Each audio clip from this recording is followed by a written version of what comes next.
All right. Oh, do I got to watch this stream? Yeah. Well, I mean, we'll obviously, send it to the editor and stuff like that. Okay. But, do nukes exist? Question. You're gonna fucking piss me off. It's so good. It's so good. I'm gonna hit play. You guys should be able to hear it if you're watching the stream. Okay. I find out I don't think nukes are even real. What? We got to dive into that. So what made you? Oh no! Actually, looking into it, the facts around all of it are insane. So Hiroshima and Nagasaki, I think they were all bombed, but they weren't even in the top 10. Pause. Yeah, no fucking shit. No, they weren't bombed, dickhead. That's the entire fucking reason they were chosen to drop the nuclear bomb, is because Hiroshima and Nagasaki had never been bombed, and they wanted to demonstrate how powerful a singular nuclear bomb was, so they bombed a city that wasn't bombed to show how powerful it was. And one of them was like one of the Christian capitals of Japan. Well, it's like, why the fuck would you bomb a city you've already bombed the fuck out of? So it's like, oh, we bombed the rubble. Fucking big brain ideas. What? Okay, whatever. Go ahead. Bombed? Did you know continue. that? Okay. Tokyo was way more bombed. They weren't even top 10. And the Japanese didn't surrender because of that. It was because the Russians just went into Manchuria, and there was no fallout. The fallout was You've brought this up already. I fucking hate the argument that the Japanese surrendered because the Russians invaded Manchuria. What logic would possibly compel the Japanese, the ultimate warrior culture? Holy fuck, the Russians invaded northern China. We better fucking surrender fast. The only thing protecting us now is 1,000 miles and the fucking Japanese sea in between. Rich, ask me how the Red Army would transport troops across the Japanese sea. Ask me. Nick, I have a question. Go ahead. How would the Russian military transport all of the Russians across the Japanese Sea? It's a great question, Rich. They wouldn't, because they didn't have a goddamn Navy or an Air Force capable of doing it. There was zero possibility that the Soviet Union was going to be able to move enough troops from mainland Asia into Japan to do fucking anything. Guess who knows that? Literally everyone knew that. That is not the reason that they surrendered. And how do I know I'm right? Because when Hirohito, the fucking emperor of Japan, the god to his people, told them we're surrendering, he said it's because, and I quote, a new and utmost cruel bomb, not the fucking Red Army. So already this is stupid, but go ahead. We're only halfway. This is great. All right. was what scared me. I'm like, okay, so it's going to poison the water and the air forever and ever. And then my dad did a speech in Hiroshima or something, and I was scared about the fallout. Yep. And it's like, oh no, there's no fallout. And then I realized that they never even evacuated. And then I started looking into nuclear bombs, and I'm like, so where is the proof? And then right here in Nevada, they used to blow all of them up. There's no fallout. So I'm like, oh, it's like a psyop. And that's why I'm not even trying to push it on people that they're fake, because I see the game theory of it, where it's like, I have a gun under the table, so do I, let's not go to war. But the fear of it was nuts growing up. There's really no evidence that they exist as described. Oh, sorry. There you go. That was the end of it. I mean, I got my own. All right. Japan didn't evacuate because the average person didn't understand what the fuck radiation was. Very few people on the planet did. Secondly, the reason there was no fallout is because, I know this is fucking crazy, but radioactive fallout is caused by radiation. Radioactive. Yeah, radioactive. Yeah, guess what? Where does radioactivity come from? Radioactive shit. Ask me what the fuel inside of a nuclear fucking bomb is. The radioactive shit. It's the stuff that goes kaboom. It's gone. It's fucking vaporized. It doesn't exist anymore, okay? Saying that nukes don't exist because there's no fallout is like saying, I think that bullets are a government psyop to make us scared of guns. Guns aren't even real, bro. Every time I find a spent brass casing, there's no black powder inside of it. Yeah, that's because that's what fucking vaporizes to cause an explosion to send the bullet down the barrel, shithead. Like, I that last part kind of triggered me a little bit, because I was like, I was stationed at White Sands. I've been to the Trinity site where they have trinitite, which is where the ground literally melted together to create a different element. Well, I guess it's just a rock, but it turned the ground to glass, and that shit is still radioactive to this day.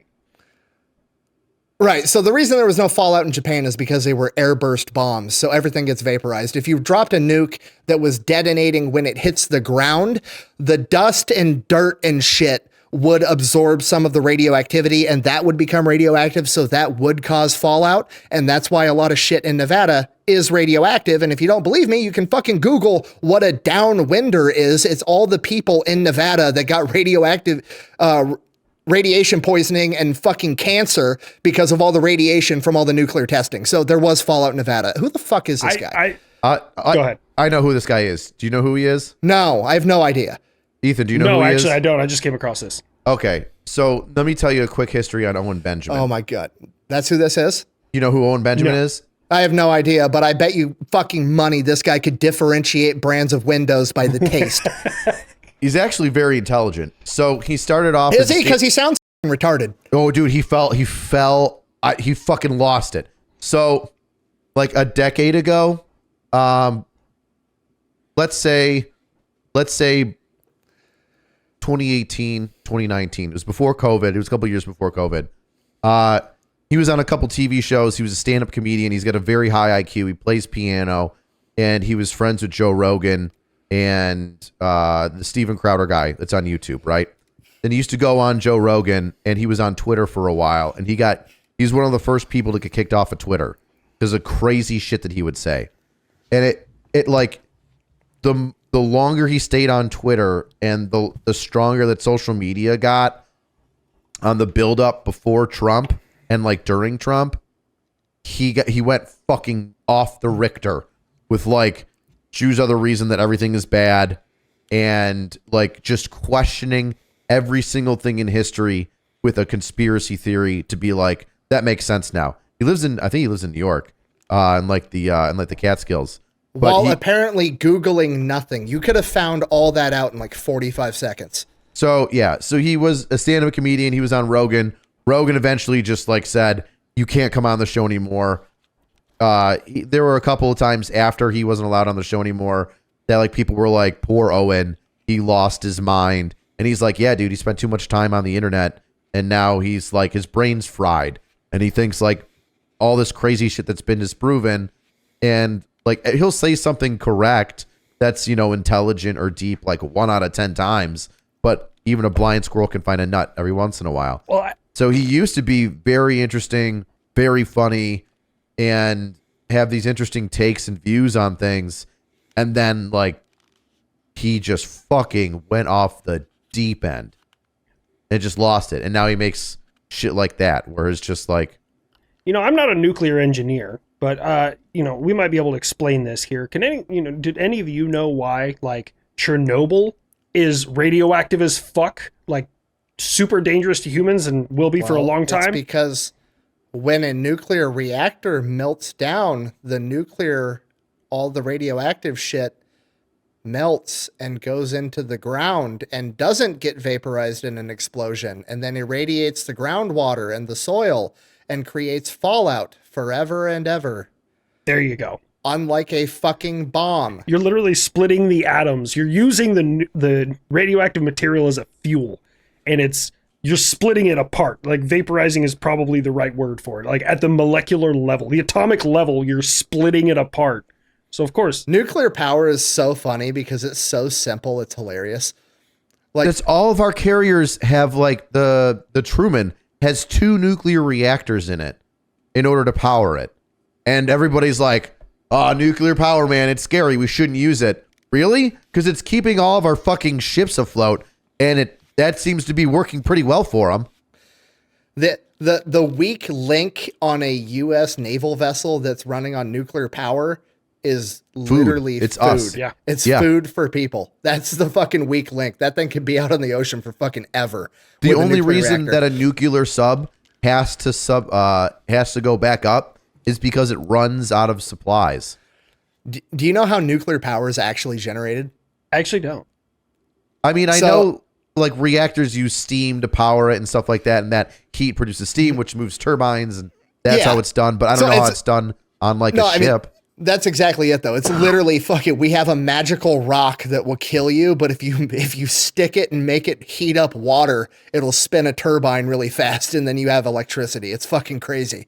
Nuclear power is really, and I'm being like, it's a joke, but not. It's basically the steam engine 2.0.